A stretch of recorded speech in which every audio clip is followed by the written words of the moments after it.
ನಾಳೆ ಫೆಬ್ರವರಿ 13 ಶುಕ್ರವಾರ ಅತ್ಯಂತ ಶ್ರೇಷ್ಠವಾದ ಪಾಲ್ಗುಣ ಮಾಸ ಕೃಷ್ಣ ಪಕ್ಷದ ಏಕಾದಶಿಯನ್ನು ಆಚರಿಸಲಾಗುತ್ತಿದ್ದು, ಈ ಏಕಾದಶಿಗೆ ವಿಜಯ ಏಕಾದಶಿ ಎಂದು ಕರೆಯುತ್ತಾರೆ.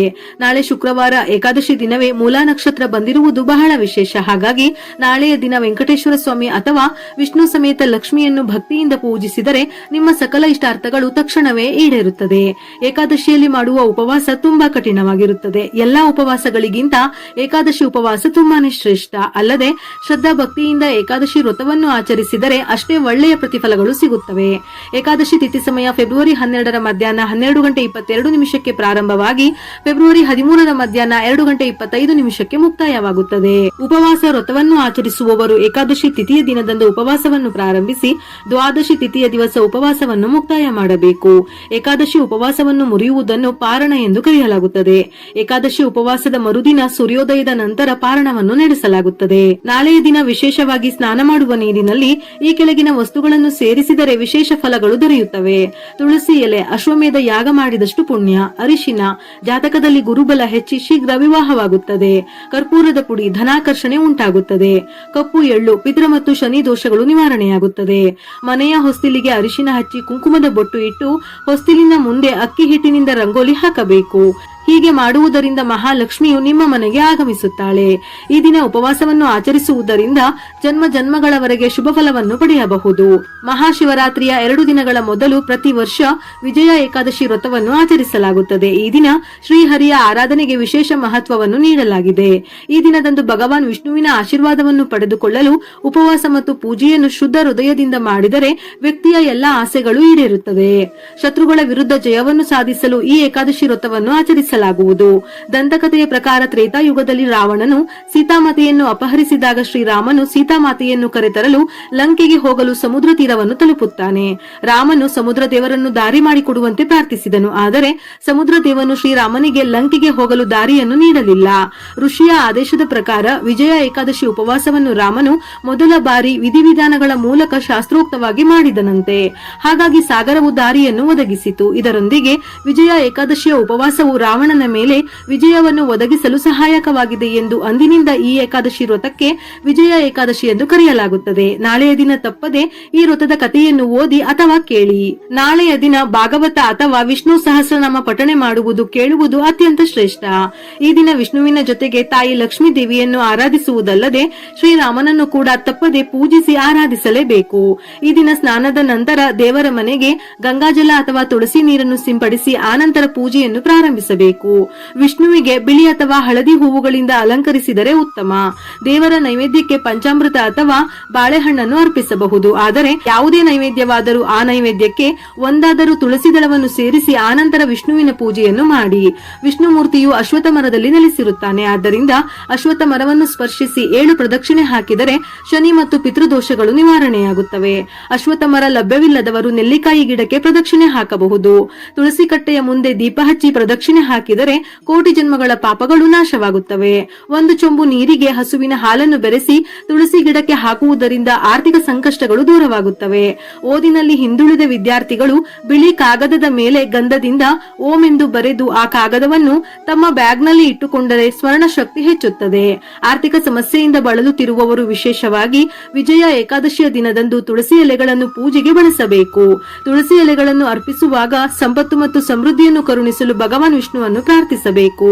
ಇದರ ಜೊತೆಯಲ್ಲಿ ಈ ದಿನ ಸಂಜೆ ಶ್ರೀ ವಿಷ್ಣು ಹಾಗೂ ತಾಯಿ ಲಕ್ಷ್ಮಿಯನ್ನು ಆರಾಧಿಸಿ ದೇವರ ಮನೆಯಲ್ಲಿ ಅಥವಾ ತುಳಸಿ ಗಿಡದ ಬಳಿ 2 ತುಪ್ಪದ ದೀಪವನ್ನು ಹಚ್ಚಬೇಕು.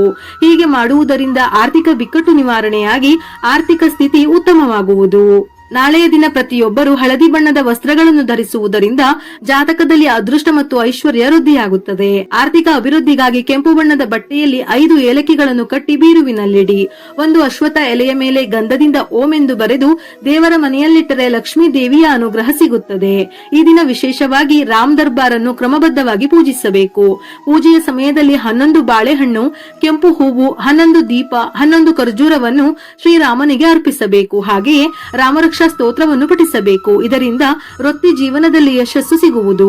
ಈ ಏಕಾದಶಿಯಂದು ವಿಶೇಷವಾಗಿ ಪ್ರತಿಯೊಬ್ಬರು ಮನೆಗೆ ಕಲ್ಲುಪ್ಪು ಖರೀದಿಸಿ ತರಬೇಕು. ಇದರಿಂದ ಲಕ್ಷ್ಮಿ ಕಟಾಕ್ಷ ಉಂಟಾಗುತ್ತದೆ. ಹಾಗೆಯೇ ಹೊಸದಾದ ಪೊರಕೆಯನ್ನು ಖರೀದಿಸಿ ಮನೆಗೆ ತಂದರೆ ದಾರಿದ್ರ್ಯ ದೂರವಾಗಿ ಧನಲಕ್ಷ್ಮಿ ನೆಲೆಸುತ್ತಾಳೆ.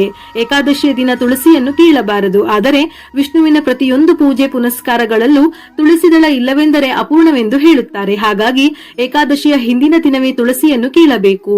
ಒಂದು ವೇಳೆ ಏಕಾದಶಿಯ ದಿನ ತುಳಸಿಯನ್ನು ಕಿತ್ತರೆ ದೋಷ ಉಂಟಾಗುತ್ತದೆಯಂತೆ. ಉತ್ತಮ ಸಂತಾನಕ್ಕಾಗಿ ಏಕಾದಶಿಯ ದಿನ ದಂಪತಿಗಳು ಒಟ್ಟಾರೆ ದೇವರ ಪೂಜೆ ಮಾಡಬೇಕು. ಈ ದಿನ ಬೆಳ್ಳಿ ಪಾತ್ರೆಯಲ್ಲಿ ಹಾಲು ಮತ್ತು ಸಕ್ಕರೆಯನ್ನು ಬೆರೆಸಿ ಅಶ್ವತ್ಥ ಮರಕ್ಕೆ ನೈವೇದ್ಯ ಮಾಡುವುದರಿಂದ ಸುಂದರ, ಆರೋಗ್ಯವಂತ ಮತ್ತು ಯೋಗ್ಯ ಸಂತಾನ ಪ್ರಾಪ್ತವಾಗುತ್ತದೆ. ಆದರೆ ಅಶ್ವತ್ಥ ಮರಕ್ಕೆ ನೈವೇದ್ಯವನ್ನು ಅರ್ಪಿಸಿ ಪೂಜಿಸುವಾಗ ಒಂದೇ ಮನಸ್ಸಿನಿಂದ ಉತ್ತಮ ಸಂತಾನ ಲಭಿಸಲಿ ಎಂದು ಪ್ರಾರ್ಥಿಸಬೇಕು. ನಾಳೆಯ ದಿನ ತಪ್ಪದೆ ಅಕ್ಕಿ ಹಿಟ್ಟಿನ ದೀಪಗಳನ್ನು ಹಚ್ಚಬೇಕು. ಅಕ್ಕಿ ಹಿಟ್ಟಿಗೆ ಸ್ವಲ್ಪ ಹಸುವಿನ ಹಾಲು, ಅರಿಶಿನ, ತುಪ್ಪ ಮತ್ತು ಬೆಲ್ಲವನ್ನು ಸೇರಿಸಿ 2 ದೀಪಗಳನ್ನು ತಯಾರಿಸಿ ಈ ಹಿಟ್ಟಿನ ದೀಪಕ್ಕೆ ಅರಿಶಿನ ಕುಂಕುಮದ ಬೊಟ್ಟು ಇಟ್ಟು 5 ಬತ್ತಿಗಳನ್ನು ಹಾಕಿ ಹಸುವಿನ ತುಪ್ಪ ಅಥವಾ ಎಳ್ಳಿನ ಎಣ್ಣೆಯಿಂದ ದೀಪಾರಾಧನೆ ಮಾಡಬೇಕು. ಸಾಲದ ಬಾಧೆ ಮತ್ತು ಆರ್ಥಿಕ ಸಂಕಷ್ಟದಿಂದ ಬಳಲುತ್ತಿರುವವರು ಸ್ವಾಮಿಗೆ ಏಲಕ್ಕಿ ಮಾಲೆಯನ್ನು ಸಮರ್ಪಿಸಿ. 1 ತಿಂಗಳ ಒಳಗಾಗಿ ನಿಮ್ಮ ಆರ್ಥಿಕ ಸಮಸ್ಯೆಗಳು ದೂರವಾಗುತ್ತವೆ. ಆರ್ಥಿಕ ಸಮಸ್ಯೆ ಅಥವಾ ಹಣಕಾಸಿನ ಸಮಸ್ಯೆಯಿಂದ ಮುಕ್ತಿಯನ್ನು ಪಡೆಯಲು ಈ ದಿನದಂದು ಬ್ರಹ್ಮ ಮುಹೂರ್ತದ ಸಮಯದಲ್ಲಿ ಸ್ನಾನವಾದ ನಂತರ ಪೂರ್ಣ ಭಕ್ತಿ ಅಂದರೆ ಒಂದೇ ಮನಸ್ಸಿನಿಂದ ವಿಷ್ಣುವನ್ನು ಪೂಜಿಸಿ ವೀಳ್ಯದೆಲೆಯ ಮೇಲೆ ಅರಿಶಿನದಿಂದ ಓಂ ವಿಷ್ಣುವೇ ನಮಃ ಎಂದು ಬರೆದು ಭಗವಂತನ ಪಾದಗಳಿಗೆ ಅರ್ಪಿಸಿ ಮರುದಿನ ಈ ಎಲೆಯನ್ನು ಹಳದಿ ಬಟ್ಟೆಯಲ್ಲಿ ಸುತ್ತಿ ಬೀರು ಅಥವಾ ಹಣ ಇಡುವ ಜಾಗದಲ್ಲಿ ಇಡಬೇಕು. ಇದರಿಂದ ಸಂಪತ್ತು ವೃದ್ಧಿಯಾಗುತ್ತದೆ. ಭಗವದ್ಗೀತೆ, ವಿಷ್ಣು ಸಹಸ್ರನಾಮ, ರಾಮನಿಗೆ ಸಂಬಂಧಪಟ್ಟಂತಹ ಶ್ಲೋಕ ಮಂತ್ರಗಳನ್ನು ಈ ದಿನ ಪಠಿಸುವುದರಿಂದ ಅಥವಾ ಕೇಳುವುದರಿಂದ ಒಳ್ಳೆಯ ಫಲ ಪ್ರಾಪ್ತಿಯಾಗುತ್ತದೆ. ಇಲ್ಲವಾದರೆ ಓಂ ನಮೋ ಭಗವತೆ ವಾಸುದೇವಾಯ, ಓಂ ವಿಷ್ಣುವೇ ನಮಃ ಇವುಗಳಲ್ಲಿ ಯಾವುದಾದರೂ ಮಂತ್ರವನ್ನು 21 ಬಾರಿ ಅಥವಾ 108 ಬಾರಿ ಜಪಿಸಬೇಕು.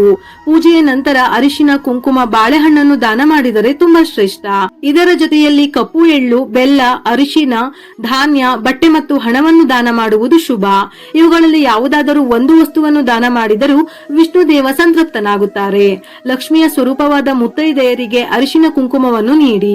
ತಪ್ಪದೆ ಮನೆಯಲ್ಲಿ ವಿಷ್ಣುವಿನ ಪೂಜೆಗೆ ತುಳಸಿಯನ್ನು ಬಳಸಿ. ಯಾಕೆಂದರೆ ಒಂದಾದರೂ ತುಳಸಿ ದಳವನ್ನು ಅರ್ಪಿಸಿದರೂ ವಿಷ್ಣು ಸಂತೃಪ್ತನಾಗುತ್ತಾನಂತೆ. ವಿಜಯ ಏಕಾದಶಿಯನ್ನು ಆಚರಿಸುವುದರಿಂದ ವೃತ್ತಿ, ಪರೀಕ್ಷೆಗಳು, ಕಾನೂನು ವಿಷಯಗಳು ಮತ್ತು ವೈಯಕ್ತಿಕ ಹೋರಾಟಗಳಲ್ಲಿ ಯಶಸ್ಸನ್ನು ಸಾಧಿಸಲು ವಿಜಯ ಏಕಾದಶಿ ದಿನ ಉಪವಾಸ ವ್ರತ ಕೈಗೊಳ್ಳಬೇಕು. ನಕಾರಾತ್ಮಕತೆ ನಿವಾರಣೆಯಾಗಿ ದೈವಿಕ ಅನುಗ್ರಹ ಪ್ರಾಪ್ತಿಯಾಗುತ್ತದೆ. ಉತ್ತಮ ಆರೋಗ್ಯ ವೃದ್ಧಿ, ಸಕಲ ಇಷ್ಟಾರ್ಥ ಈಡೇರುತ್ತದೆ, ಸಂಪತ್ತು ಲಭಿಸುತ್ತದೆ.